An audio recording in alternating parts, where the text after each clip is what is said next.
বিশ্বনবী দেখলেন আকাশের সূর্যের আলো ক্ষীণ হতে শুরু করেছে, কমতে শুরু করেছে। তিনি খেয়াল করে দেখলেন এর কারণ সাইয়েদনা জিব্রাইল বিশাল ফেরেশতাদের বহন নিয়ে পৃথিবীতে নেমে আসছেন। এসে বললেন, ইয়া রাসূলুল্লাহ, আমি 1,40,000 ফেরেশতা নিয়ে নেমে এসেছি। আপনি কি জানেন না, ঠিক একটু আগে মদিনাতে আপনার এক প্রিয় সাহাবা, তার নাম হচ্ছে মুআবিয়া ইবনে মুআবিয়া আল মুজানি, একটু আগে শেষ নিঃশ্বাস ত্যাগ করেছে।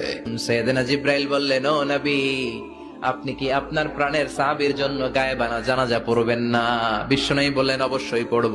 সাহাবীদের মধ্যে ঘোষণা দিলেন, ও সাহাবারা, তোমাদের ভাই মুআবিয়া ইবনে মুআবিয়া আল মুজানি কিছুক্ষণ আগে মদিনাতে ইন্তেকাল করেছে। তোমাদের ভাইদের জন্য সবাই বাইরে বের হয়ে আসো, এই মুহূর্তে আমরা গায়েবানা জানাজা পড়ব। বিশ্বনবী প্রথম কাতারে দাঁড়ালেন, হাজার হাজার সাহাবারা লাইন ধরে দাঁড়ালো।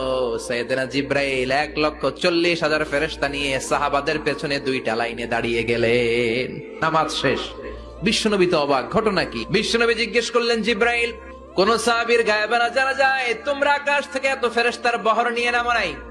কি এমন আমল করেছে আমার মুআবিয়া, যার কারণে 1,40,000 ফেরেশতার বহর নিয়ে তোমরা দুনিয়াতে নেমে এসেছো? সাইয়েদনা জিব্রাইল বললেন, নবী, তেমন কোনো বড় আমল নয়, ছোট্ট একটা আমল। আপনার এই প্রিয় সাহাবী হাঁটতে বসতে চলতে ফিরিতে সব সময় পড়তো কুল হুয়াল্লাহু আহাদ। এজন্য বেশি বেশি সূরাতুল ইখলাস তেলাওয়াত করতে রাজি আছেন তো?